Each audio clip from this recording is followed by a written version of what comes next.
Dear students, आज का जो हमारा टॉपिक है वो रिग्रेशन पे है। कि रिग्रेशन के टॉपिक को शुरू करने से पहले हम कुछ चीज़ें इसमें डिस्कस करते हैं, या जो इसमें कॉन्सेप्ट यूज़ किए जाते हैं वो क्या है वो डिस्कस करते हैं। सबसे पहले तो ये है कि वेरिएबल क्या होता है। ये आपने पहले भी पढ़ा हुआ है या शुरू के लेक्चर में आपको बताया हुआ है कि characteristic which have different values called variable. कि वो करेक्टरिस्टिक्स जिनकी वैल्यू तब्दील होती रहती हैं उनको हम वेरिएबल कह देते हैं। जैसे एग्जांपल्स में आप कह सकते हैं height of a person, weight of a person, distance from Faisalabad to other cities. Change होता रहता है कि हर शहर का डिस्टेंस जो है डिफरेंट है। Temperature of different country, her country का टेम्परेचर वेरी करता है। Family size of each student, her students जो क्लास में हैं उनके फैमिली साइज, किसी का 5 होगा, किसी का 7 होगा, किसी का 8 होगा, किसी का 3 होगा। ये सारे जो हैं ये वेरिएबल हैं।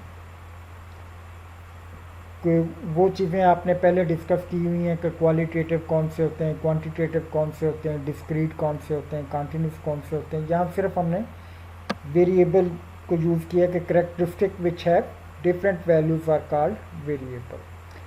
आगे ये है dependent variable. The variable influenced by some other variables और a group of variables in a given situation is called dependent variable. ऐसा वेरिएबल जो कुछ दूसरे वेरिएबल से मुतासर होता हो या इन्फ्लुएंस्ड होता हो उसको हम डिपेंडेंट वेरिएबल कह देते हैं। किसी एक दूसरे वेरिएबल से या एक से ज़्यादा वेरिएबल से मुतासर हो रहा हो या इन्फ्लुएंस्ड हो रहा हो या उनके ज़ेरे असर हो। कि जैसे आप लोग आप अपने पेरेंट्स के डिपेंडेंट हैं, आप डिपेंडेंट वेरिएबल हैं, पेरेंट्स आपके इंडिपेंडेंट हो सकते हैं। तो dependent variable is also called, इसके मुख्तलिफ नाम हैं। रिस्पॉन्स वेरिएबल भी कह देते हैं, प्रिडिक्टेड वेरिएबल भी कह देते हैं, रिग्रेशन भी कह देते हैं, आउटकम वेरिएबल भी कह देते हैं, एक्सप्लेन्ड वेरिएबल भी इसे कह देते हैं। डिपेंडेंट वेरिएबल को कि वो वेरिएबल जिसको दूसरे वेरिएबल मुतासर करते हैं या जो दूसरे वेरिएबल से मुतासर हो जाता है उसको आप डिपेंडेंट वेरिएबल कह देते हैं। जैसे हीट से जो आइसक्रीम है वो मेल्ट हो जाती है, तो आपकी हीट या टेम्परेचर जो है ये आपका इंडिपेंडेंट वेरिएबल होगा और उसका आइसक्रीम का मेल्ट होना जो है वो डिपेंडेंट होगा। कि आइसक्रीम का मेल्ट होना या ना होना किस पे डिपेंड करता है, टेम्परेचर पे डिपेंड कर रहा होता है।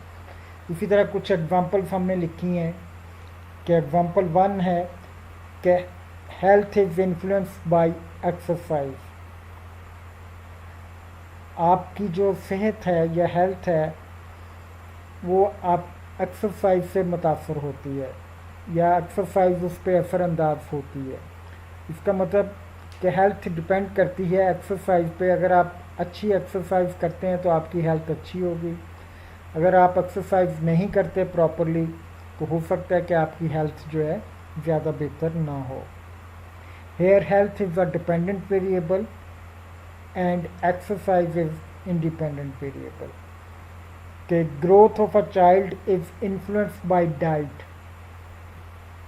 कि किसी बच्चे की जो ग्रोथ है वो डिपेंड करती है, और फैक्टर भी होते हैं लेकिन मोस्टली डिपेंड करती है डाइट पे।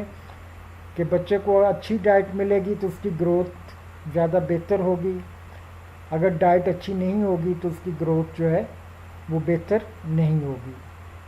तो इसका मतलब कि बच्चे की ग्रोथ जो है इन्फ्लुएंस्ड होती है या उस पर असरअंदाज कौन सी चीज़ हो रही होती है, डाइट असरअंदाज हो रही होती है। तो growth of a child is a dependent variable where age diet is a independent variable. Independent variable को भी हम डिफाइन करते हैं कि a variable influencing the other variable, वो वेरिएबल जो दूसरे वेरिएबल को मुतासर कर रहा होता है। एक तो जो मुतासर हो रहा होता है वो तो डिपेंडेंट वेरिएबल है, जो मुतासर करने वाला होता है वो independent variable. A variable influencing the other variable is in a given situation is called independent variable. It is also called, इसके और भी नाम हैं कि इसे प्रिडिक्टर भी कह देते हैं, रिग्रेसर भी कह देते हैं, एक्सप्लेनेटरी वेरिएबल भी कह देते हैं। कि जैसे प्रीवियस एग्जांपल आपने की है उसमें हेल्थ डिपेंड कर रही थी एक्सरसाइज पे, तो हेल्थ जो है वो आपका डिपेंडेंट वेरिएबल था और एक्सरसाइज जो है वो आपका इंडिपेंडेंट वेरिएबल था। दूसरी एग्जांपल में था कि growth of a child depend कर रही थी डाइट पे, तो यहाँ डाइट इंडिपेंडेंट वेरिएबल है और जिसको वो मुतासर कर रही है वो आपका डिपेंडेंट वेरिएबल है। तो ग्रोथ को मुतासर करती है या उस पर असरअंदाज होती है, तो ग्रोथ क्या होगी, ग्रोथ ऑफ अ चाइल्ड क्या होगी, आपका डिपेंडेंट वेरिएबल होगा। तो इस तरह से आप डिपेंडेंट और इंडिपेंडेंट वेरिएबल को एक दूसरे से अलग कर सकते हैं कि डिपेंडेंट वो जो मुतासर हो रहे होते हैं, इंडिपेंडेंट वो जो मुतासर करने वाला वेरिएबल होता है। मसलन आपके जो मार्क्स हैं एग्ज़ाम में आते हैं वो मुतासर किससे होते हैं या उन पर क्या चीज़ें असरअंदाज होती हैं कि आपने कितनी मेहनत की है या कितना टाइम जो है आपने उस सब्जेक्ट को दिया है। अगर आप ज़्यादा टाइम देंगे तो मार्क्स ज़्यादा आएंगे, अगर आप कम टाइम देंगे तो देयर इज़ अ पॉसिबिलिटी कि आपके मार्क्स जो हैं वो कम आए। नेक्स्ट कुछ और एग्जांपल्स हैं डिपेंडेंट और इंडिपेंडेंट वेरिएबल्स की, कि इस कॉन्सेप्ट को क्लियर करने के लिए कि सेल जो है इन्फ्लुएंस बाय एडवर्टाइजिंग। किसी डिपार्टमेंटल स्टोर की या किसी प्रोडक्ट की आपने सेल करनी है तो जितनी देर आप एडवर्टाइज नहीं करेंगे उतनी देर सेल नहीं होगी। इसका मतलब कि सेल मुतासर हो रही होती है एडवर्टाइजिंग से। अगर अच्छी एडवर्टाइजिंग करेंगे तो सेल ज़्यादा होगी, अगर कम एडवर्टाइजिंग करेंगे तो सेल कम होगी। तो सेल क्योंकि मुतासर हो रही है ये डिपेंडेंट वेरिएबल होगा, एडवर्टाइजिंग से मुतासर हो रही है जो मुतासर करने वाला वेरिएबल है वो इंडिपेंडेंट होगा। Travelling time is influenced by speed, के ट्रैवलिंग में कितना टाइम लगता है किसी एक ख़ास जगह पे जाने के लिए। अगर तो स्पीड तेज़ होगी तो आप जल्दी पहुंच जाएंगे, स्पीड कम होगी तो आप देर से पहुंचेंगे। तो इसका मतलब कि ट्रैवलिंग टाइम जो है वो डिपेंड कर रहा है स्पीड पे। इसमें स्पीड जो है वो मुतासर करती है आपके ट्रैवलिंग टाइम को। तो स्पीड अगर तेज़ होगी तो ट्रैवलिंग टाइम कम लगेगा, स्पीड अगर कम होगी तो ट्रैवलिंग टाइम ज़्यादा लगेगा। तो यहाँ ट्रैवलिंग टाइम जो है वो आपका डिपेंडेंट वेरिएबल होगा और मुतासर करने वाली जो चीज़ है वो स्पीड है, स्पीड आपका इंडिपेंडेंट वेरिएबल होगा। जैसे पहले बताया कि marks are influenced by study hours, कि अगर आप ज़्यादा घंटे पढ़ेंगे तो ज़्यादा अच्छे मार्क्स आएंगे, कम घंटे पढ़ेंगे तो कम अच्छे मार्क्स आएंगे। तो मार्क्स डिपेंड करते हैं आपके स्टडी आवर्स पे, कि आप कितने घंटे स्टडीज़ करते हैं। तो इसका मतलब कि मार्क्स डिपेंडेंट वेरिएबल है, स्टडी आवर्स जो है वो आपका इंडिपेंडेंट वेरिएबल होगा। Health is influenced by smoking, कि आपकी सेहत जो है वो स्मोकिंग से मुतासर होती है, या आप कहते हैं कि नेगेटिव इम्पैक्ट होता है कि जितनी ज़्यादा स्मोकिंग करेंगे उतनी हेल्थ जो है आपकी ख़राब होने के चांसेस होते हैं। इसका मतलब कि हेल्थ को मुतासर करने वाला वेरिएबल जो होगा वो इंडिपेंडेंट होगा, जो चीज़ मुतासर हो रही है वो आपका डिपेंडेंट वेरिएबल, कि हेल्थ आपकी डिपेंडेंट और स्मोकिंग जो है independent. Agriculture production is influenced by fertiliser, के एग्रीकल्चर प्रोडक्शन डिपेंड करती है फर्टिलाइज़र पे। अगर आप ज़्यादा और मुनासिब मकदार में फर्टिलाइज़र डालेंगे तो प्रोडक्शन जो है बेहतर होगी, फर्टिलाइज़र कम डालेंगे तो प्रोडक्शन जो है इतनी बेहतर नहीं होगी। तो डिमांड ऑफ कमोडिटी किसी चीज़ की डिमांड जो है इन्फ्लुएंस बाय प्राइस, प्राइस पे डिपेंड करती है कि अगर प्राइस कम होगी तो उस चीज़ की डिमांड ज़्यादा होगी, अगर प्राइस ज़्यादा हो जाएगी तो डिमांड जो है उसकी कम हो जाएगी। मसलन अगर गाड़ियाँ जो हैं वो मोटरसाइकिल की प्राइस में मिलने लग जाएं तो ज़ाहिर है कि उससे ज़्यादा लोग ख़रीदना शुरू कर देंगे कि डिमांड जो है उनकी ज़्यादा हो जाएगी। इसका मतलब कि डिमांड जो है वो डिपेंड कर रही होती है प्राइस पे, कि डिमांड इन्फ्लुएंस होती है प्राइस से। डिमांड जो है डिपेंडेंट वेरिएबल हो जाएगा, प्राइस जो है आपकी इंडिपेंडेंट। कि ऊपर जितनी एग्जांपल दी गई हैं, रेड कलर में आपके डिपेंडेंट वेरिएबल हैं और येलो कलर में जो हैं वो इंडिपेंडेंट वेरिएबल्स दिखाए गए। आगे हम आते हैं कि नेक्स्ट कि रिग्रेशन क्या है, कैसा रिग्रेशन जो है अब हम डिस्कस करते हैं कि इंडिपेंडेंट और डिपेंडेंट वेरिएबल का कॉन्सेप्ट करने के बाद कि dependence of one variable on other variable और a group of variable is called regression.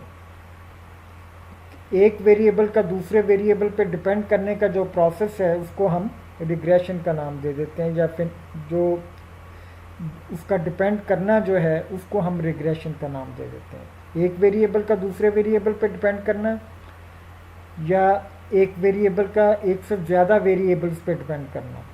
कि जैसे पीछे तो हमने एग्जांपल दी ना कि प्रोडक्शन जो है, एग्रीकल्चर प्रोडक्शन फर्टिलाइज़र पे ही डिपेंड करती है, लेकिन कुछ ज़रूरी नहीं कि वो फर्टिलाइज़र पे ही डिपेंड करे।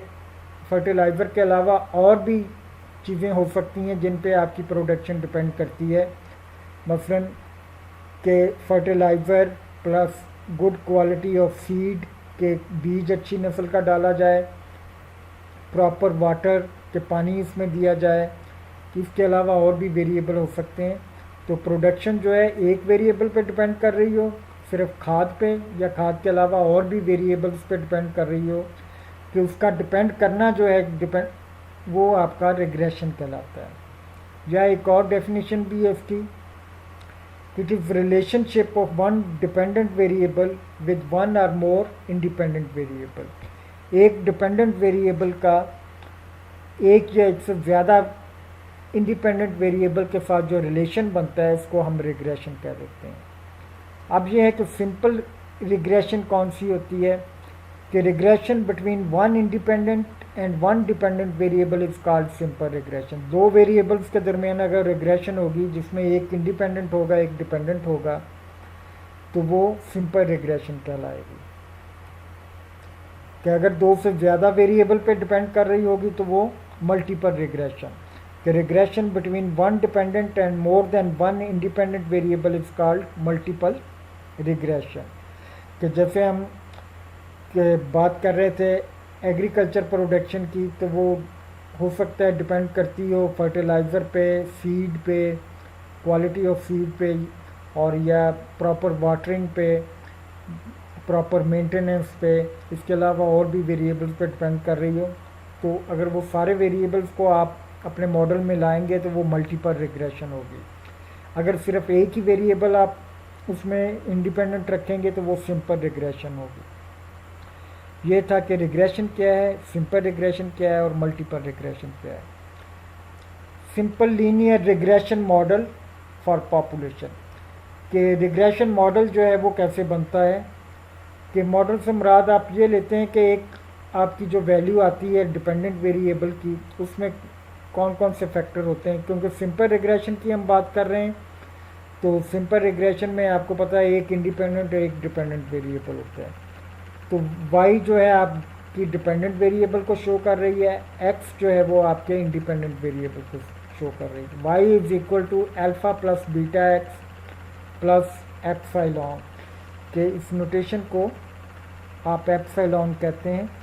तो इसमें x क्या है, इंडिपेंडेंट वेरिएबल है,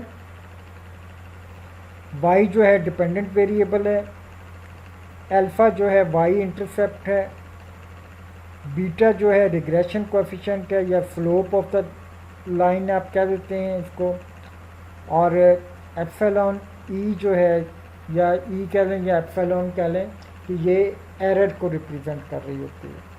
तो वो कहते हैं कि वाई की जो एक वैल्यू आती है, फर्ज करें कि ये प्रोडक्शन ही है, तो वो आपकी जो फर्टिलाइज़र है उसको एक कोएफिशिएंट से ज़रब दें और उसमें अल्फ़ा जो है वो ऐड करें और प्लस कुछ एरर ऐड करें, तो तब वाई की जो है वो प्रोडक्शन आपकी ज़ाहिर होती है। तो ये एक मॉडल आप ज़हन में यही रखें कि अगर कोई पूछे कि पॉपुलेशन के लिए लीनियर रिग्रेशन मॉडल कौन सा है, तो y equal to alpha plus beta x plus epsilon, कि एक्स इसमें इंडिपेंडेंट वेरिएबल और वाई इसमें डिपेंडेंट वेरिएबल। जो पहले वेरिएबल दिया जाता है वो डिपेंडेंट और बाद वाला variable independent.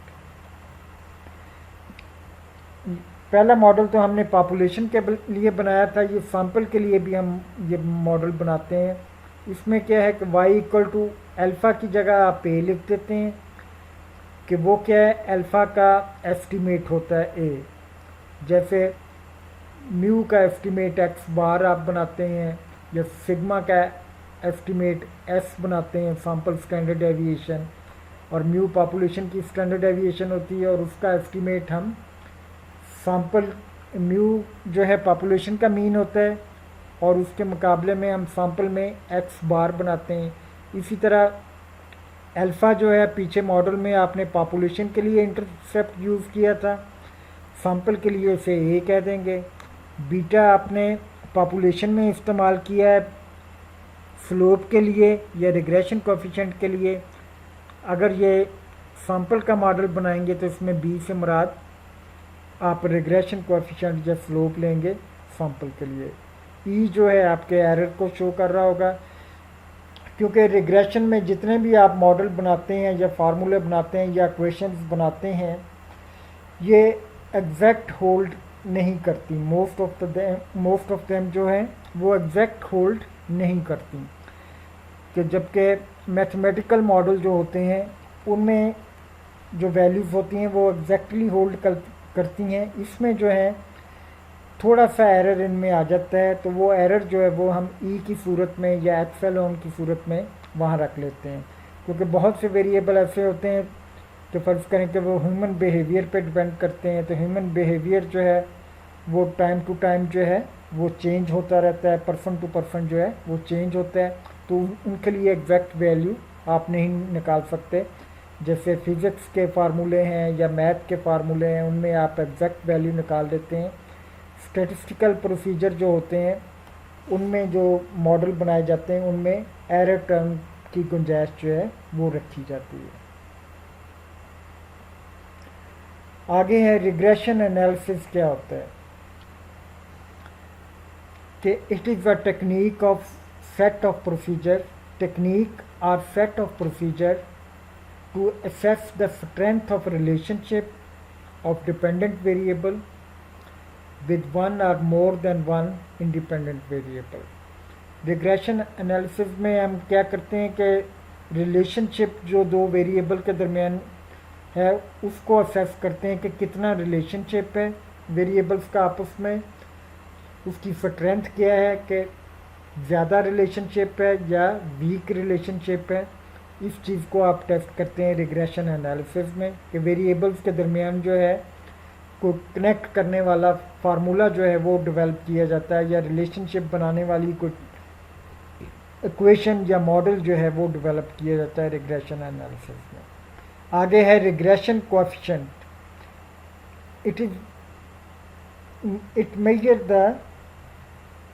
it is a measure of change in dependent variable with one unit change in independent variable। के इंडिपेंडेंट वेरिएबल में अगर एक यूनिट चेंज होती है तो डिपेंडेंट में कितनी चेंज होती है, उसको मेजर करने के लिए जो चीज़ इस्तेमाल की जाती है उसको आप रिग्रेशन कोएफिशिएंट का नाम दे देते हैं।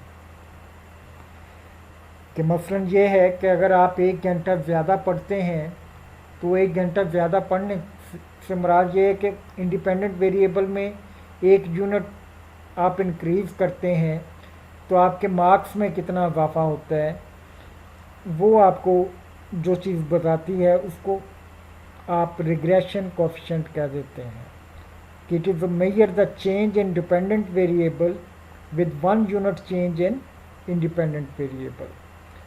Commonly, beta is used for population regression coefficient and B is used for sample regression coefficient. जैसे पहले आपने मॉडल में लिखा है कि बीटा पॉपुलेशन के लिए और B जो है ये सैंपल के लिए यूज़ किया जाता है रिग्रेशन कोएफिशिएंट में।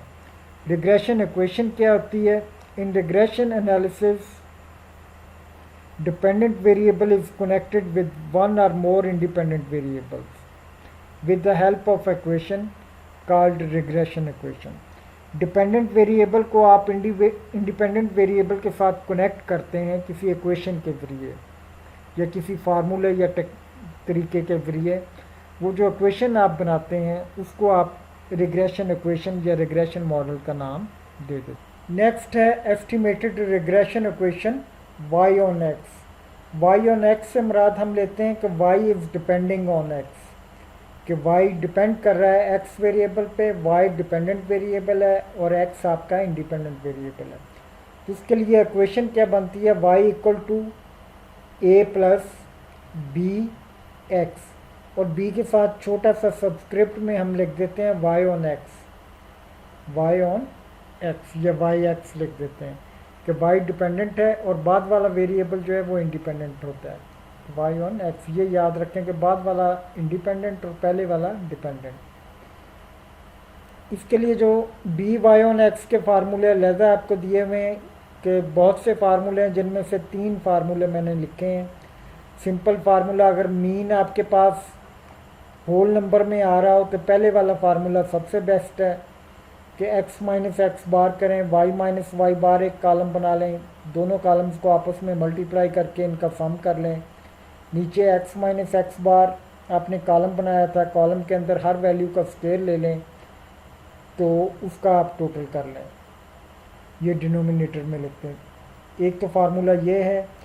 अगर फ़र्ज़ करें कि आपको लगता है कि मीन इनके होल नंबर में नहीं आते, या ये फार्मूला भी ज़्यादा मुश्किल नहीं है कि इसमें आप x वेरिएबल आपका इंडिपेंडेंट वेरिएबल की वैल्यू होंगी, कुछ डिपेंडेंट वेरिएबल की वैल्यू होंगी, कि एक कॉलम आप एक्स वाई बना लें, x की हर वैल्यू को y वेरिएबल की हर वैल्यू से ज़रब दे दें। एक कॉलम आप x स्केयर बना लें कि x की हर वैल्यू का स्केयर कर लें, तो उसका जो टोटल होगा वो समीशन एक्स स्केयर कहलाएगा। एक्स वाई कॉलम का टोटल जो होगा वो समीशन एक्स वाई कहलाएगा। यहाँ एक्स कॉलम का टोटल कर दें, यहाँ वाई कॉलम का कर दें। यहाँ एक्स कॉलम का टोटल लिखने के बाद उसका स्केयर ले लें, तो ये n से यहाँ मल्टीप्लाई करना है, n से ये ऊपर भी मल्टीप्लाई करना है। सारे इक्वेशन को नहीं, सिर्फ ये पहले हिस्से को, पहला जो इसका पार्ट है उसको आपने करना है। कि थर्ड फार्मूला इसमें है कि y on x b y on x का या रिग्रेशन कोएफिशिएंट निकालने का फार्मूला ये है कि summation x Y minus n X bar Y bar. X bar आपको पता है कि समीशन एक्स ओवर n करके निकालते हैं, Y bar summation Y column का टोटल करके उसे n पे डिवाइड करते हैं। Summation x square minus N x bar square. ये तीनों फार्मूले आप लगा सकते हैं, तीनों से जवाब आपका सेम आएगा। ये किसका है? ये रिग्रेशन कोएफिशिएंट के हैं। कौन सी रिग्रेशन? y ऑन x, कि जब y वेरिएबल x वेरिएबल पे डिपेंड कर रहा होगा। और ये इक्वेशन में हमने क्या करना होता है कि एस्टिमेटेड रिग्रेशन इक्वेशन जब बनानी होती है तो उसमें a और b की वैल्यू हमने एस्टिमेट करनी होती है। कि b का फार्मूला तो हमने लिख लिया, तीनों में से कोई भी फार्मूला लगा के हम b की वैल्यू निकाल देते हैं, जब b y ऑन x निकाल देते हैं। a की वैल्यू निकालने के लिए फार्मूला आपके पास ये दिया हुआ है कि a is equal to y bar minus यही b y ऑन x जो अभी हम निकालेंगे ये वैल्यू लिख के, और साथ में x बार से मल्टीप्लाई कर देंगे। x बार से मल्टीप्लाई करके y बार में से इसे माइनस करेंगे तो a की वैल्यू आ जाएगी। अब आपके पास दो वैल्यू आ जाएंगी, बी वाई ऑन एक्स की भी और ए की भी। ए की वैल्यू ए की जगह पे लिखते हैं, बी वाई ऑन एक्स की value b y on x में लिखते हैं। तो वाई के ऊपर एक कैप डाल दें तो ये आपकी रिग्रेशन इक्वेशन जो है वो बन जाएगी। इसे आप एस्टिमेटेड रिग्रेशन इक्वेशन कहेंगे। और एस्टिमेटेड क्यों कहते हैं? क्योंकि ये आपकी किसी भी एक्स वैल्यू के लिए वाई की वैल्यू एस्टिमेट कर सकेगी। बाज़ औक़ात क्वेश्चन में ऐसे होता है कि वाई ऑन एक्स तो हम निकालते हैं, वो एक्स ऑन वाई के लिए आपको कह देता है निकालने के लिए कि जिसमें एक्स आपका जो है डिपेंडेंट वेरिएबल है, वाई इंडिपेंडेंट वेरिएबल होता है। उसके जो पिछली इक्वेशन आपने बनाई है उसके उलट जो है ये बनाना होता है। उसमें वाई डिपेंड कर रहा था एक्स पे, यहाँ एक्स डिपेंड कर रहा है वाई वेरिएबल पे। तो इसके लिए जो है आप रिग्रेशन कोएफिशिएंट कैसे निकालेंगे और वाई इंटरसेप्ट कैसे निकालेंगे ये भी हम देख लेते हैं कि रिग्रेशन कोएफिशिएंट में थोड़ी सी चेंज आती है। जैसे रिग्रेशन कोएफिशिएंट पिछला बनाया था आपने बी वाई ऑन एक्स, यहाँ बनाएंगे बी एक्स ऑन वाई, कि एक्स डिपेंड कर रहा है वाई पे। और इसमें ऊपर वाला हिस्सा तो वही रहेगा जो पिछली इक्वेशन में था, या आप कह लें कि वाई ऑन एक्स में था। नीचे वाले हिस्से में आपने इंडिपेंडेंट वेरिएबल की वैल्यू लिखनी होती है।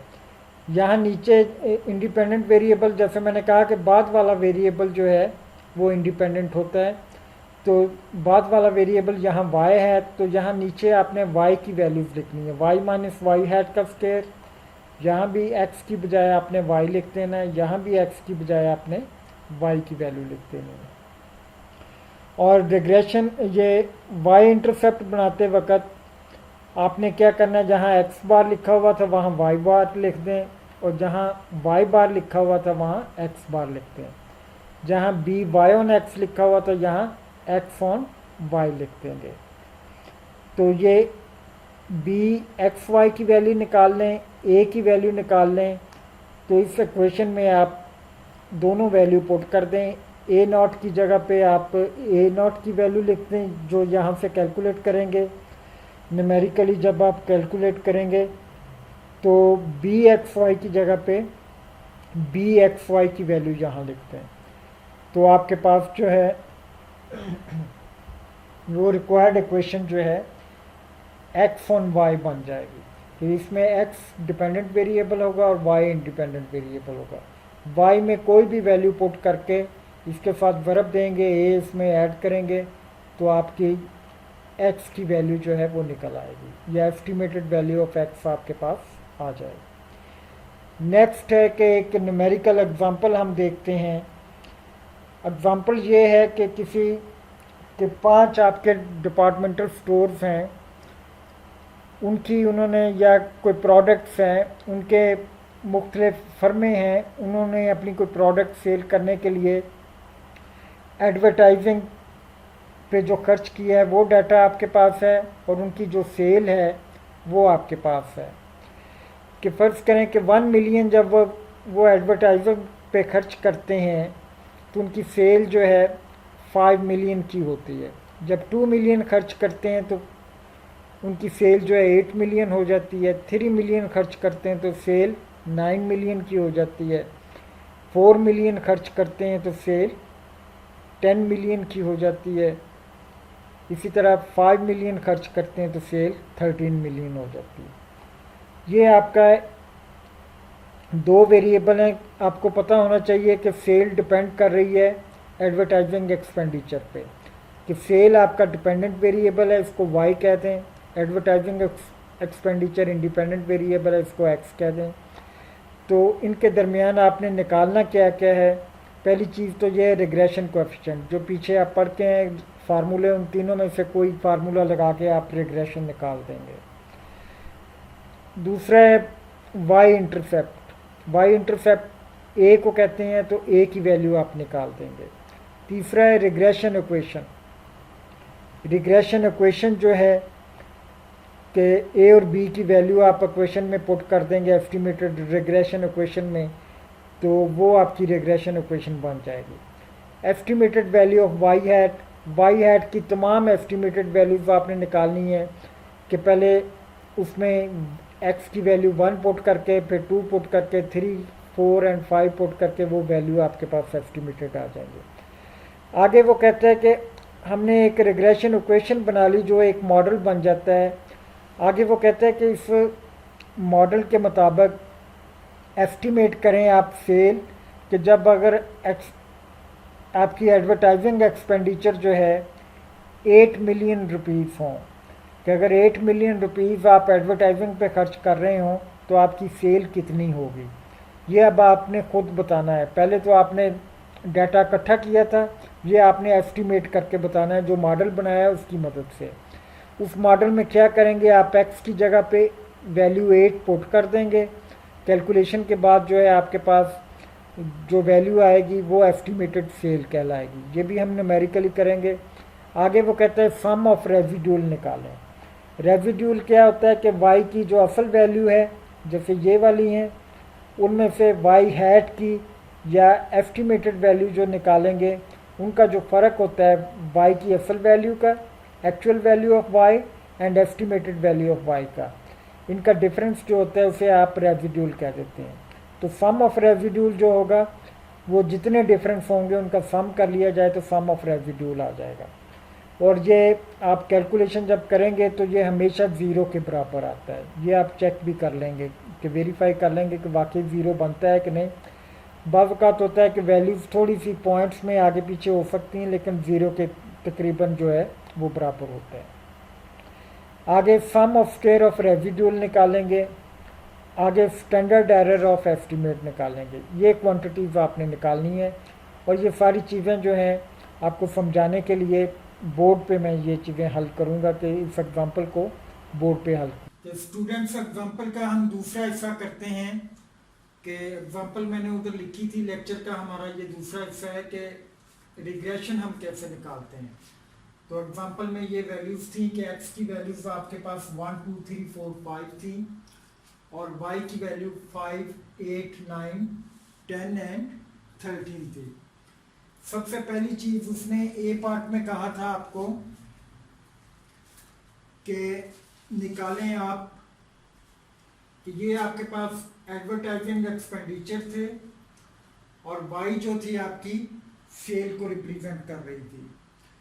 तो कॉमनली ये होता है कि सेल जो है डिपेंड करती है एडवर्टाइजिंग पे। जितना आप एडवर्टाइजिंग पे खर्च करोगे उतनी सेल आपकी जो है बढ़ती है। तो ये चीज़ देखने के लिए हमने दोनों वेरिएबल्स के दरमियान एक रिलेशनशिप डेवलप करना है और उसके लिए हम ये रिग्रेशन इक्वेशन बनाएंगे। रिग्रेशन के जो आपके हैं पैरामीटर्स उनको एस्टिमेट करेंगे, ए और बी की वैल्यू निकालेंगे और मुख्तलिफ चीज़ें जो आपको क्वेश्चन में दी गई हैं। सबसे पहले है कि रिग्रेशन कोएफिशिएंट निकालना। रिग्रेशन कोएफिशिएंट ए पार्ट में रिग्रेशन कोएफिशिएंट के मैंने आपके लिए 3 फार्मूले लिखे थे। उनमें पहला फार्मूला था कि इसमें x इंडिपेंडेंट वेरिएबल है, y डिपेंडेंट वेरिएबल है। तो b y depending on x, ये रिग्रेशन कोएफिशिएंट का फार्मूला हम लगाएंगे। पहला फार्मूला सिंपलेस्ट था कि summation x minus x bar y minus y bar divided by summation x minus x bar का स्क्वायर, ये फार्मूला था। अब इसमें आपने देखना है कि x बार क्या है, y बार क्या है। जाहिर है कि ये पहले निकालेंगे तो x माइनस एक्स बार कॉलम बनाएंगे हम। तो कॉलम हमने क्या बनाना है इसमें, x minus x bar, y minus y bar और इन दोनों का product x minus x bar into Y minus y bar और नीचे x माइनस एक्स बार का स्क्वायर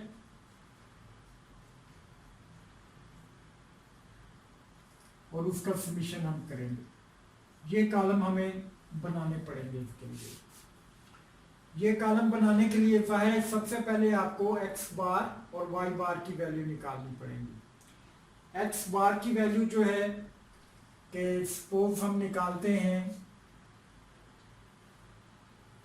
ये नीचे निकाल लेते हैं कि x बार क्या होता है, समेशन x ओवर n और y बार क्या होगा, समेशन y ओवर n। तो x बार की वैल्यू निकालनी है, x का समेशन करेंगे, आपके पास आता है 15 y का समीशन करें, ये आपके पास आता है 45। तो x बार आपके पास आ जाएगा 15, n कितना है, नंबर ऑफ ऑब्जर्वेशन 5 है, x बार 3 आ जाएगा, और y बार आपके पास कितना आ जाएगा, समीशन y 45 है, यहां भी n क्या होगा, नंबर ऑफ ऑब्जर्वेशन 5 है, y बार आ जाएगा 9।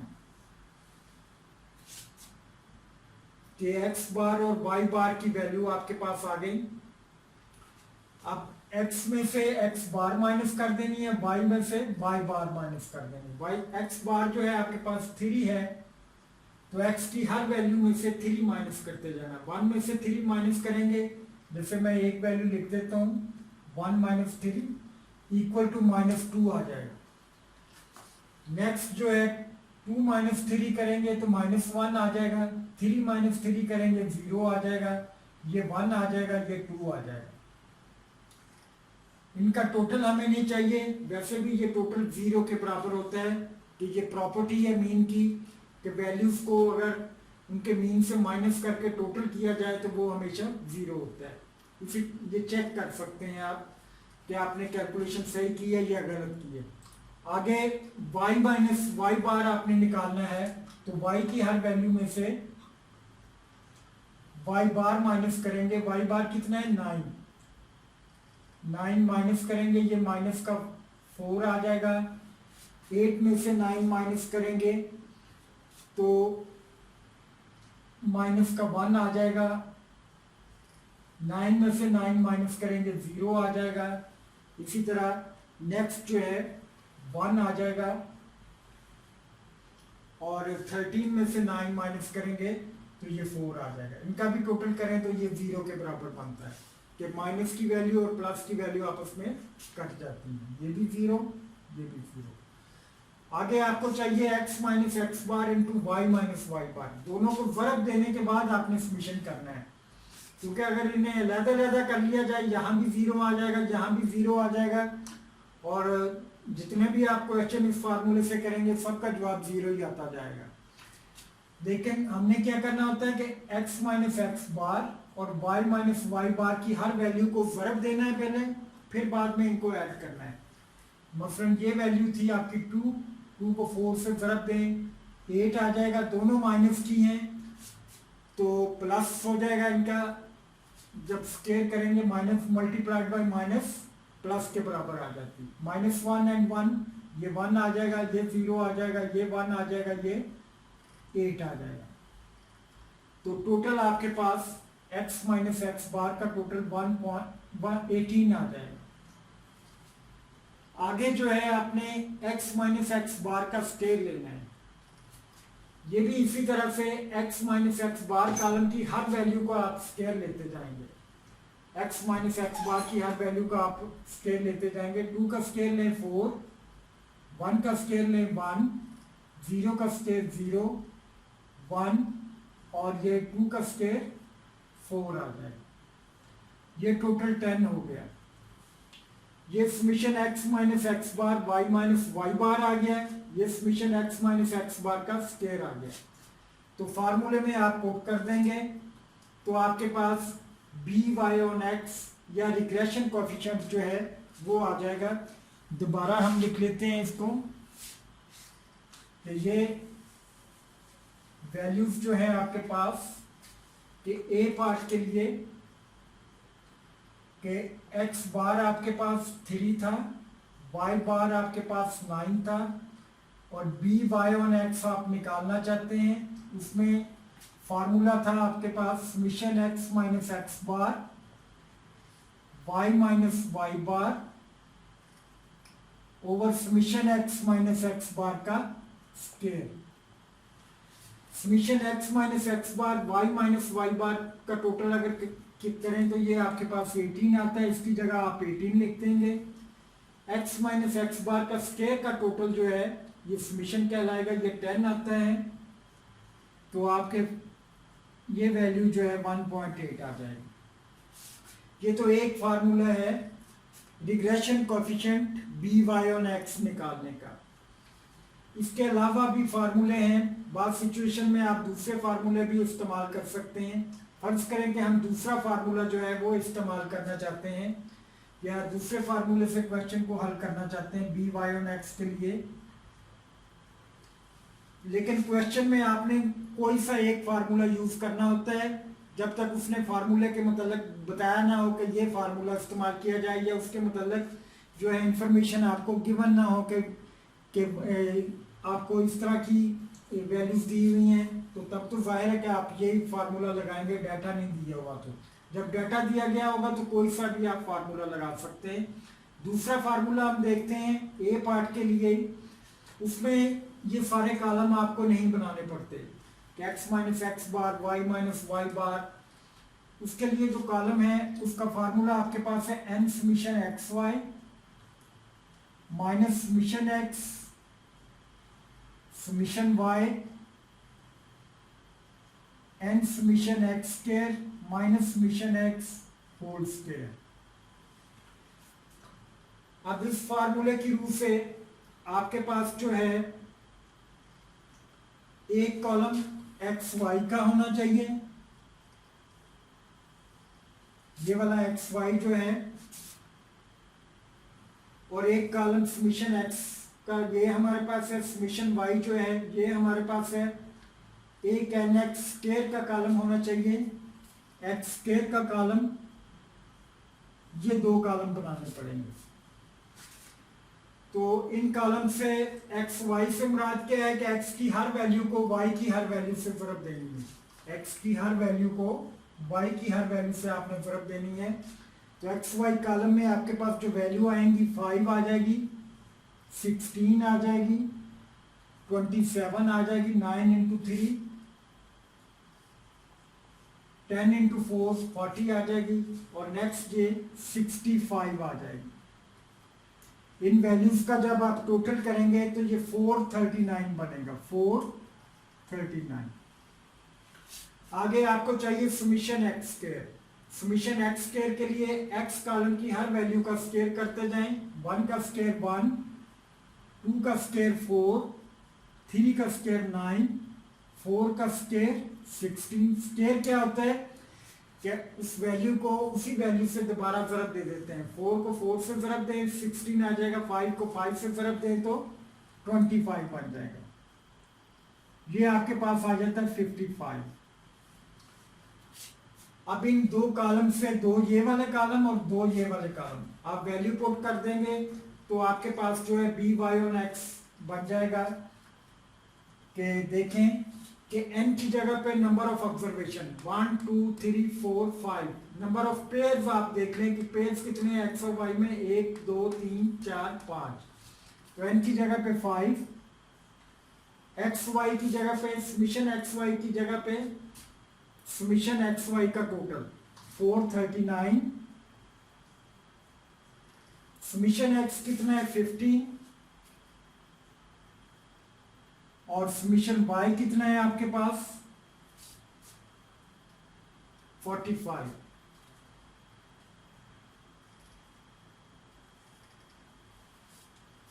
नीचे गौर से देखें कि n कितना है 5, समीशन x स्क्वायर कितना है कि x स्क्वायर कॉलम का टोटल ये है 55 minus summation x। Summation x की वैल्यू लेके उसका आपने स्क्वायर करना है। इसमें और इसमें फर्क है कि ये हर वैल्यू का आपने स्क्वायर लेके सम करना है, ये समीशन x का ही आपने स्क्वायर करना है। समीशन x 15 था तो 15 का स्क्वायर करना है आपने। अक्सर स्टूडेंट इसमें गलती करते हैं, ये चीज आप गौर से देख लेना। नेक्स्ट क्या होगा कि इसको इससे ज़रब दे दें, इसको इसके साथ ज़रब दे दें, और ज़रब करने के बाद नीचे वाली वैल्यूज को भी इस तरह ज़रब देके आपके पास जो टोटल आएगा ये हल करने के बाद ये भी 1.8 आ जाएगा, 1.8 आ जाएगा। जाहिर है कि फार्मूला आपने चेंज किया है, वैल्यूज वही हैं, तो सब फार्मूलों की आंसर जो है वो वही आएगा। इसी तरह थर्ड फार्मूला भी आप यूज कर सकते हैं बी वाई ऑन एक्स के लिए। थर्ड फार्मूला क्या है कि उसमें ये एक्स वाई आपका ऐसे ही रहते हैं, इन्हीं फार्मूलों से ये आगे डेवलप हुए हैं। इधर आ जाता है n x bar Y bar, और नीचे आपके आ जाएगा summation x square minus N x bar का स्क्वायर। इस फार्मूले में भी वैल्यू पुट करके देख सकते हैं आप कि समीशन एक्स वाई कितना था आपके पास 439, समीशन एक्स वाई 439, और माइनस आपने करना है एन 5 है, समीशन एक्स जो है 3 है, समीशन वाई जो है वो 9 है, सॉरी वाई बार जो है वो 9 है और एक्स बार जो है वो 3 है। ये एक्स बार और वाई बार यहाँ लिखना है आपने। पिछले क्वेश्चन में समीशन एक्स और समीशन वाई लिखा था, यहाँ आपने थर्ड पार्ट अगर तीसरा फार्मूला करेंगे उसमें एक्स बार और वाई बार लिखना है। जहाँ ये समीशन एक्स बार नहीं, समीशन एक्स का स्क्वायर लिखेंगे, summation x square minus N x bar square. Summation x का स्क्वायर क्या है 55 माइनस एन क्या है 5, और एक्स बार कितना है ये 3 लिखा हुआ है। एक्स बार का आपने स्क्वायर लेना है तो 3 का स्क्वायर आ जाएगा। इसको भी जब आप हल करते हैं तो उसका जवाब भी 1.8 आ जाता है। तो ये पहला पार्ट करने के 3 डिफरेंट फार्मूले आपके पास हैं कि एक ये वाला फार्मूला था, दूसरा ये वाला फार्मूला आपने किया, थर्ड आपका फार्मूला ये था। तो तीनों फार्मूलों से जवाब आपका सेम आएगा। आपने ये तीनों फार्मूले नहीं करने, आपने कोई सा एक फार्मूला करना अगर डाटा दिया हुआ है। मेरे ख्याल में आसान फार्मूला आपका ये होता है जिसमें सिर्फ 2 कॉलम आपको बनाने पड़ते हैं, एक्स वाई कॉलम और एक्स स्क्वायर कॉलम जो है, कि इसमें आपको 1 2 3 कॉलम जो है वो एक्स्ट्रा बनाने पड़ते हैं, और चौथा ये 4 कॉलम जो है आपको एक्स्ट्रा बनाने पड़ते हैं। इसमें सिर्फ 2 कॉलम आपको एक्स्ट्रा बनाने पड़ेंगे कि दूसरे फार्मूले में और तीसरे फार्मूले में। कोई से एक फार्मूले से आपने इसको हल कर लेना है। नेक्स्ट है बी पार्ट था उस क्वेश्चन का आपका, हम बी पार्ट की तरफ आते हैं। बी पार्ट में क्या था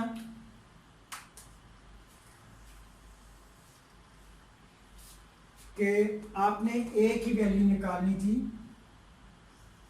ए क्या होता है वाई इंटरसेप्ट, जो आपकी रिग्रेशन इक्वेशन है तो जिसको आप कहते हैं वाई,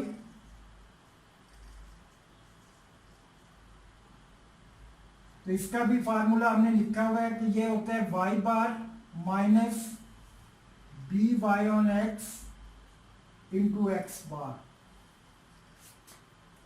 ए की वैल्यू निकालने का formula y bar minus b y on x into x bar. तो वाई बार कितना था ऊपर निकाला हुआ है 9 है, बी वाई ऑन एक्स ये तीनों फार्मूलों से हमने निकाला 1.8 है, और एक्स बार कितना है ये एक्स बार आपने निकाला हुआ 3 है, तो 3 को से ज़रब दे दें 5.4 बनेगा, 9 में से आप माइनस कर दें तो ये आपके पास वैल्यू आ जाएगी कि बी पार्ट की 3.6 के 9 माइनस 5.4 करेंगे, जब ये ज़रब खाएगा तो ये 5.4 बनेगा, 9 में से माइनस करेंगे तो 3.6 आपके पास ए की वैल्यू आ जाएगी। तो ये बी था और ये आपके पास ए आ गया। तो थर्ड स्टेप में आप क्या करते हैं कि आपको कहा गया कि fit a regression line, c part में रिग्रेशन लाइन जो है ये आपने बनानी है, या एस्टिमेटेड रिग्रेशन लाइन जो है या रिग्रेशन इक्वेशन जो है वो आपने बनानी है। उसमें क्या होता है कि आप इक्वेशन लिखते हैं कि ये स्ट्रेट लाइन की इक्वेशन है y equal to a plus b x, ये b वही है y ऑन x वाला, और a जो अभी आपने पीछे निकाला। तो आप क्या करेंगे कि इनमें वैल्यूज पुट कर देंगे। ए की वैल्यू 3.6, जितनी भी वैल्यू हो, बी की जगह पे बी की वैल्यू 1.8 और एक्स को इसी तरह लिख देंगे और ये वाई हैट लिख देंगे। और ये इक्वेशन जो आपके पास बनेगी इसको आप रिग्रेशन लाइन कह देंगे या रिग्रेशन इक्वेशन जो है उसका नाम दे देंगे। ये सी पार्ट था आपका। तो रिग्रेशन इक्वेशन आप इस तरीके से निकाल सकते हैं कि क्या कैसे निकालेंगे कि पहले बी की वैल्यू निकालें। अगर सिंपली आपको क्वेश्चन में कहते हैं कि रिग्रेशन इक्वेशन निकालें तो जाहिर है कि पहले आपको बी की वैल्यू निकालनी पड़ेगी, फिर ए की वैल्यू निकालनी पड़ेगी, वाई इंटरसेप्ट जिसे आप कहते हैं, बी की वैल्यू यहाँ और ए की वैल्यू इधर लिख के रिग्रेशन इक्वेशन में ये आपकी रिग्रेशन इक्वेशन फिट हो जाएगी। ये रिग्रेशन इक्वेशन क्या करती है कि ये दोनों वेरिएबल को आपस में कनेक्ट करती है और ये बताती है हमें कि दोनों वेरिएबल जो है किस फार्मूले के जरिए जो है आपस में लिंक कर रहे हैं। नेक्स्ट है कि फोर्थ पार्ट में उसने कहा है कि वाई हैट की एस्टिमेटेड वैल्यू निकालें। तो वाई हैट की एस्टिमेटेड वैल्यू कि वाई हैट आप निकालना चाहते हैं।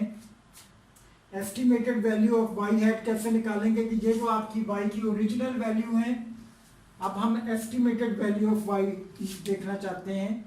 तो उसके लिए आप यही इक्वेशन लिखें 3.6 प्लस 1.8x। अब आपने क्या करना है कि x की जगह पे x की वैल्यू पुट करते जाना है तो y हैट की वैल्यू बनती जाएगी। मसलन पहली वैल्यू जो है 3.6 प्लस 1.8 x 1 के बराबर था, तो y हैट की वैल्यू क्या बनेगी आपके पास, ये इससे ज़रब खाएगा और इसमें ऐड हो जाएगा तो 5.4 बन जाएगी। नेक्स्ट वैल्यू निकालनी है आपने, वो क्या होगी 3.6 प्लस 1.8, x की जगह पे x की वैल्यू 2 पुट कर देंगे आप तो ये 7.2 आ जाएगा। इसी तरह नेक्स्ट वैल्यू आप निकालते हैं वो 9 आ जाएगी। उसके बाद नेक्स्ट वैल्यू जो है 10.8 आ जाएगी।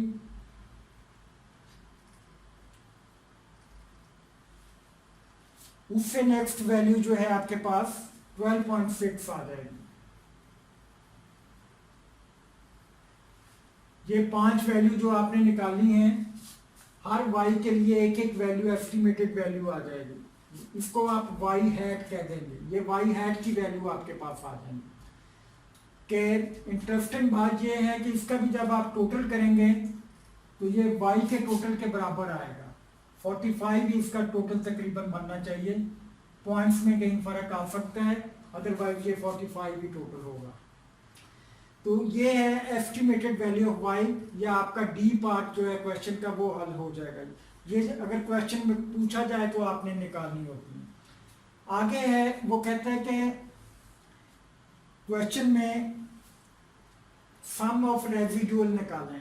पहले तो आप रेजिडुअल निकालेंगे। रेजिडुअल क्या होता है ये मैंने आपको बताया था कि y की ओरिजिनल वैल्यू में से एस्टिमेटेड वैल्यू माइनस कर दी जाए, बाकी जो कुछ बचेगा वो रेजिडुअल कहलाएगा। क्या होगा कि y माइनस वाई हैट जो है वो आपके पास रेजिडुअल होता है। y माइनस वाई हैट, तो ये देख लें कि ये वैल्यू तो ओरिजिनल वैल्यू थी जो आपने डाटा से हासिल की थी, ये आपने इक्वेशन से हासिल की है। इनमें जो फर्क आएगा वो रेजिडुअल होगा। तो रेजिडुअल देख लें कितना आ रहा है। ये 5 थी, जो इक्वेशन बना के आपने मालूम की वो 5.4 है। तो 5 माइनस 5.4 करेंगे इन दोनों वैल्यूज को कि y और y हैट को आपने माइनस करने के बाद ये निकालना है। तो ये आपके पास आ जाएगा माइनस का 0.4। आगे इधर 8 है, इधर 7.2 है, तो ये वैल्यू आपके पास आ जाएगी प्लस की 0.8। नेक्स्ट इधर 9 है तो इधर भी वैल्यू y हैट की भी 9 ही आ गई। ये फर्क इनका 0 हो जाएगा कि रेजिड्यूल इनमें नहीं है। ये 10 है, ये 10.8 है, ये माइनस का 0.8 आ जाएगा। इधर 13 है और इधर जो है 12.6 है, तो ये प्लस का 0.4 आ जाएगा। ये माइनस का 0.4 था, वो प्लस का 0.4 आ जाएगा। इसे भी अगर 0 लिखते हैं, ये माइनस का है। और एक इंटरेस्टिंग बात है कि सम ऑफ रेजिड्यूल जो है ये भी हमेशा 0 के बराबर होता है। अगर आपने क्वेश्चन सही किया होगा तो summation y minus y hat जो है सम ऑफ रेजिड्यूल कहलाता है। देखेंगे 0.8 जो है माइनस के साथ कट जाएगा, प्लस के साथ, ये माइनस का इसके साथ, तो जहां आपके पास y माइनस वाई हैट का समेशन जो है वो 0 के बराबर आ जाएगा। ये आपका F पार्ट बनता था क्वेश्चन में। आगे G पार्ट क्या था कि G पार्ट में वो कहता है कि sum of square of residual निकालना है। तो सम यहां निकालना है आपने, लेकिन कौन सा सम? रेसिडुअल के स्क्वायर का सम। इन रेसिडुअल का आप स्क्वायर कर लें और उसको नाम देंगे y माइनस वाई हैट और स्क्वायर। ये अगर आप करते हैं 0.4 का स्क्वायर क्या होगा? 0.4 मल्टीप्लाइड बाई 0.4 आ जाएगा 0.16। 0.8 का स्क्वायर आ जाएगा 0.64। इस 0.8 का आ जाएगा 0.64। जब आप स्क्वायर करते हैं तो माइनस भी प्लस हो जाती है, और इस 0.4 का भी 16 आ जाएगा, और इसका टोटल करेंगे तो 1.6 आ जाएगा। 1.6 ये sum of square of residual कहलाएगा। ये summation y minus y hat का स्क्वायर कहलाएगा। Summation y minus y hat का स्क्वायर आ जाएगा। आगे एक और चीज है कि y माइनस वाई हैट का जब आप स्क्वायर निकालते हैं, बाज़ का उसने ये आपसे एस्टिमेटेड वैल्यू नहीं पूछी होती, direct sum of square of residual पूछा होता है। तो ये इक्वेशन को हल किए बगैर भी आप ये निकाल सकते हैं। उसके लिए भी फार्मूला है कि ये y माइनस वाई हैट का जो स्क्वायर आता है, summation y minus y hat का स्क्वायर, अगर इसको देखें आप तो ये बराबर होता है summation y square minus a summation y minus b summation x y. Summation y square minus a summation y minus b summation x y. तो इसको अगर आप हल करते हैं, समेशन वाई स्क्वायर जो है वाई स्क्वायर कॉलम का टोटल है, यहाँ कहीं निकाला होगा हमने कि वाई स्क्वायर कॉलम का टोटल, इधर नहीं निकाला, यहाँ देख लेते हैं कि वाई स्क्वायर एक कॉलम बना लेते हैं, इसका टोटल ले लेते हैं। ये वाई है, वाई के आप स्क्वायर ले लें, ये 25 आ जाएगा, 64 आ जाएगा, 81 आ जाएगा, 100 आ जाएगा, 169 आ जाएगा, ये 169 आ जाएगा। ये वाई स्क्वायर कॉलम का टोटल आता है 439। 439 आपके पास जो है वाई स्क्वायर का टोटल आ जाएगा। तो 439 जो है ये यहां लिखेंगे। ए की वैल्यू आपने निकाली हुई है, यहाँ जो है रिग्रेशन इंटरसेप्ट 3.6। समेशन वाई की वैल्यू क्या है वो भी निकाली हुई है 45, और बी की वैल्यू 1.8। समेशन एक्स वाई जो है, इस समेशन एक्स वाई का टोटल यहाँ गलत लिखा हुआ है, ये सही कर लें। तो ये 153 जो है इसका टोटल बनता है। समेशन एक्स वाई का टोटल 153, और भी कहीं लिखा हुआ तो वो भी करेक्ट कर लें। ये 153 है समीशन एक्स वाई जो है 153। तो समीशन एक्स वाई जो है यहां आप लिख देंगे 153। तो ये सारी वैल्यूज जो हैं 36 को 45 से ज़रब दें, इसी तरह 1.8 को 153 से ज़रब दें, 439 से माइनस कर दें, तो ये जवाब भी आपके पास 1.6 आ जाएगा। इसका मतलब ये हुआ कि आपने सम ऑफ स्क्वायर ऑफ रेसिड्यू जब निकालना है, एक तो ये डाटा की मदद से आप निकाल सकते हैं कि y माइनस वाई हैट निकाल के रेसिड्यूल निकालें, फिर उसका स्क्वायर करें और फिर उसका टोटल कर लें। दूसरा ये डायरेक्ट फार्मूले से भी आप निकाल सकते हैं, जिसमें क्या होगा कि वाई स्क्वायर और वाई स्क्वायर के बाद जो है कि आप ये फार्मूला बना सकते हैं इसके लिए कि summation y square a summation y minus b summation x y, ये भी आपका रेसिड्यूल के लिए फार्मूला बन सकता है। इसी फार्मूले में वैल्यू पुट कर दें, तब भी आपकी ये 1.6 आ जाएगी। तो रेसिड्यूल निकालने के बाद आपके क्वेश्चन का लास्ट पार्ट था कि एच पार्ट उसमें कि स्टैंडर्ड एरर ऑफ एस्टीमेट निकालने के लिए कहा गया था कि स्टैंडर्ड एरर ऑफ एस्टीमेट उसे आमतौर पे एस वाई ऑन एक्स से जाहिर कर देते हैं। ये क्या होता है कि sum of square of residual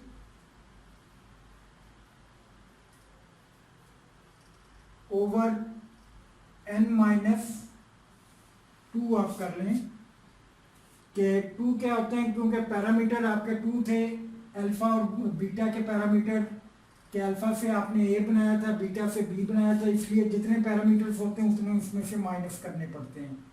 तो इसका अंडर रूट आप ले लें, तो ये स्टैंडर्ड एरर ऑफ एस्टीमेट निकल आएगा। ये आपके लास्ट पार्ट का जो है वो आंसर होगा कि लास्ट पार्ट क्या था, एच पार्ट का स्टैंडर्ड एरर ऑफ एस्टीमेट।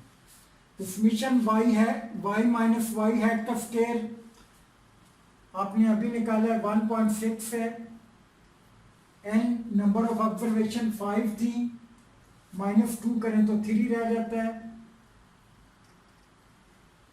तो ये वैल्यू आ जाती है। इसको अगर आप सॉल्व करते हैं तो 0.728 आपके पास स्टैंडर्ड एरर ऑफ एस्टीमेट आ जाएगा। तो ये इस तरीके से आप इसके तमाम पार्ट जो है क्वेश्चन के हल कर सकते हैं कि अगर आपको बाज़ औक़ात होता है क्वेश्चन में सारे पार्ट नहीं पूछे गए होते, जो पूछे गए हों वो आपने निकालने होते हैं। फर्ज करें वो कहते हैं कि रिग्रेशन इक्वेशन बनाएं, तो आप सी पार्ट तक इसे कंप्लीट करेंगे और ये तीनों फार्मूले यूज़ करने की बजाय कोई एक फार्मूला इसमें इस्तेमाल कर लेंगे। बी की वैल्यू निकालेंगे, ए की वैल्यू निकालेंगे, बी की वैल्यू बी की जगह पे, ए की वैल्यू ए की जगह पे ये इक्वेशन बना देंगे। तो अगर वो फर्ज करें क्वेश्चन में आपको ये कहते हैं कि उसमें रेसिड्यूल भी निकालें या वाई हैट की वैल्यू भी निकालें या एस्टिमेटेड वैल्यू भी निकालें, तो वो एस्टिमेटेड वैल्यू निकालने के लिए आप यही इक्वेशन उठा के इधर रखेंगे, एक्स की वैल्यू जो है वो पुट करते जाएंगे तो वाई हैट की वैल्यू आ जाएंगी। अगर वो कहते हैं रेसिड्यूल निकालें तो वाई में से वाई हैट माइनस करते जाएंगे तो रेसिड्यूल आ जाएगा। तो sum of residual always equal to 0, ये आपको बाज़ ऑब्जेक्टिव में भी पूछ ली जाती हैं इस तरह की चीज़ें। तो रेसिड्यूल निकल आएगा, सम ऑफ स्क्वायर ऑफ रेसिड्यूल कहें तो ये इन्हीं वैल्यूज़ का आप स्क्वायर कर लेंगे और टोटल कर लेंगे तो sum of square of residual निकल आएगा। अगर फर्ज करें कि डाटा नहीं दिया हुआ, आपको ये वैल्यू दी हुई है, तो इसके मुताबिक भी आप रेसिड्यूल निकाल सकते हैं कि sum of square of residual निकालने का ये भी एक फार्मूला है कि sum of square of residual निकालने के लिए ये भी एक फार्मूला आप इस्तेमाल कर सकते हैं। तो स्टैंडर्ड एरर ऑफ एस्टीमेट भी निकाल सकते हैं। गालबन एक पार्ट हमारा रह गया था कि जिसमें ई पार्ट था क्वेश्चन का तो इसमें वो कहते हैं कि ये तो आपने निकाल ली ना कि वेरिएबल्स को कनेक्ट करने वाली इक्वेशन आपने बना ली। इसका हमें फ़ायदा क्या होता है प्रैक्टिकली, कि प्रैक्टिकली इसका फ़ायदा ये है कि ये एक मॉडल बन गया जो दोनों वेरिएबल्स को कनेक्ट कर रहा है। अब हम ये देखना चाहते हैं कि जब आपकी एडवर्टाइजिंग एक्सपेंडिचर 1 था तो सेल आपकी 5 मिलियन की होती थी, एडवर्टाइजिंग एक्सपेंडिचर 2 मिलियन था तो सेल आपकी 8 मिलियन होती थी। जब एडवर्टाइजिंग एक्सपेंडिचर 5 मिलियन थे तो सेल 13 मिलियन की होती थी। आगे आप प्रिडिक्ट करना चाहते हैं कि फ़र्ज़ करें आपके पास एडवर्टाइजिंग एक्सपेंडिचर जो है वो 8 मिलियन है, कि क्वेश्चन में जैसे कहा हुआ था कि x = 8 के लिए आप y की वैल्यू निकालें। तो 8 मिलियन के एडवर्टाइजिंग एक्सपेंडिचर आपके पास हैं, तो आपकी सेल कितनी होगी वो आप किसी इक्वेशन में वैल्यू पुट कर देंगे कि y है 3.6 प्लस 1.8, x की जगह पे आप 8 रख देंगे। इसको जब आप हल करते हैं तो आपके पास ये वैल्यू जो है वो 18 आती है, y हैट की वैल्यू 18 आती है। इसका मतलब ये हुआ कि जब आप प्रिडिक्शन करते हैं कि अगर आपके पास 8 मिलियन सेल है, वो एडवर्टाइजिंग एक्सपेंडिचर हैं, तो सेल आपकी 18 मिलियन तक जा सकती है। इसी तरह किसी भी लेवल के लिए x की वैल्यू 6 रख लें, 7 रख लें, 8 रख लें, या आपके पास 10 मिलियन के फर्ज करें के हैं रिसोर्सेज एडवर्टाइजिंग के लिए, तो यहाँ 10 रख के आप देख लेंगे कि आपकी सेल जो है कितनी होगी, या प्रिडिक्ट कर सकते हैं कि आपकी सेल कितनी होगी। तो इसका मतलब ये हुआ कि ये एक ऐसी इक्वेशन है जो दोनों वेरिएबल्स को आपस में कनेक्ट कर रही है। तो थैंक यू।